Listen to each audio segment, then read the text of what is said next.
আমপাং থেকে 1-1.5 কিলোমিটার ভিতরের দিকে, যেখানে আমি গত 4 বছর জগিং করছি। এখন বাজে হচ্ছে সকাল 10টা। আসতে একটু লেট হয়ে গেছে।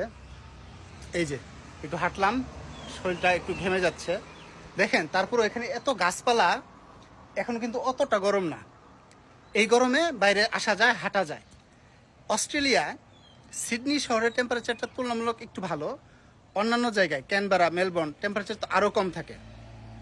এখন অলরেডি এটা এপ্রিল মাস, এপ্রিল থেকে আগামী অক্টোবর পর্যন্ত এই 6টা মাস থাকবে ঠান্ডা। আর ঠান্ডাটা কোন সময় বেশি থাকে? বেশিরভাগ শেষ রাত থেকে ভোরে টেম্পারেচারটা সবচেয়ে কম থাকে। তো সকালবেলা যখন বের হবো জগিংয়ে, তখন টেম্পারেচার থাকে কত? 5, 7, 10।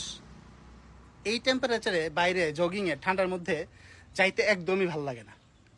হ্যাঁ, আর এই মালয়েশিয়া ওয়েদারটা এত সুন্দর, সন্ধ্যা থেকে পরের দিন সকাল পর্যন্ত কিন্তু থাকে অ্যারাউন্ড 25, 26, 27 এরকম। যে টেম্পারেচারটা একটু হালকা গরম গরম, বাট ছোট একটা কাপড়ে বা সেন্টু গেঞ্জি পরে জগিংয়ের জন্য কিন্তু খুব পারফেক্ট, শরীর চর্চার জন্য পারফেক্ট। এই যে দেখেন একটু রোদ আছে, দেখেন গাছের ছায়া, রোদ।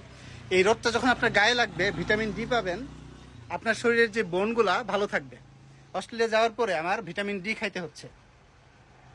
আচ্ছা, এখন মালয়েশিয়া থেকে বাংলাদেশ কাছে, মালয়েশিয়া লিভেবল, মালয়েশিয়া সস্তা, অনেক মানুষ, অনেক বাংলাদেশি কমিউনিটি ভালো, সিটি লাইফটা ভালো, নাইট লাইফটা ভালো। আর অস্ট্রেলিয়াটা এত বড় দেশ, জনসংখ্যা কম, অনেক জায়গায় বিকাল 5টা 6টার পরে সমস্ত দোকানপাট, গ্রোসারি, রেস্টুরেন্ট সব বন্ধ থাকে। সবাই খুব বিজি, লোনলি ফিল করবেন। সব কিছু এক্সপেন্সিভ, ওয়েদার অতটা সুইটেবল না আমাদের দেশের মানুষের জন্য। সব কিছু মিলে আপনারা যারা মালয়েশিয়া আছেন, তারা আমি মনে করি স্বর্গে আছেন। ইনকাম কম, খরচ অত কম। কিন্তু এখানে একটা সমস্যা, সেটা হচ্ছে এখানে তো নাগরিকত্ব পাওয়া যায় না। এটা একটা সমস্যা। যদি এইটা পাওয়া যেত, তাহলে আমি মনে করি যে এটা একটা বেস্ট কান্ট্রি ছিল। এনিওয়ে, যে যেখানে আছেন ভালো আছেন, ভালো থাকবেন। আর আমিও দেখি অস্ট্রেলিয়া যদি আমার কাগজপত্র হয়েও যায়, তবুও আমি হয়তো এখানে আসব। এখানে এসে আমি কিছুদিন, মাসে 2-4 মাস এখানে থাকবো, 3-4 মাস এখানে থাকবো, বাংলাদেশে থাকবো 2-1 মাস, আর অস্ট্রেলিয়াতে 5-6 মাস থাকবো।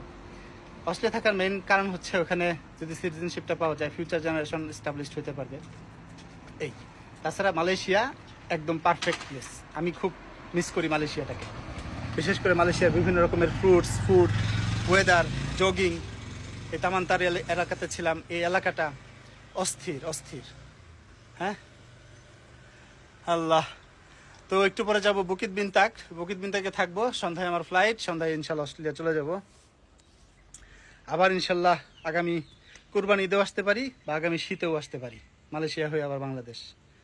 সো ভালো থাকবেন সবাই, দোয়া রাখবেন আমার জন্য। আসসালামু আলাইকুম।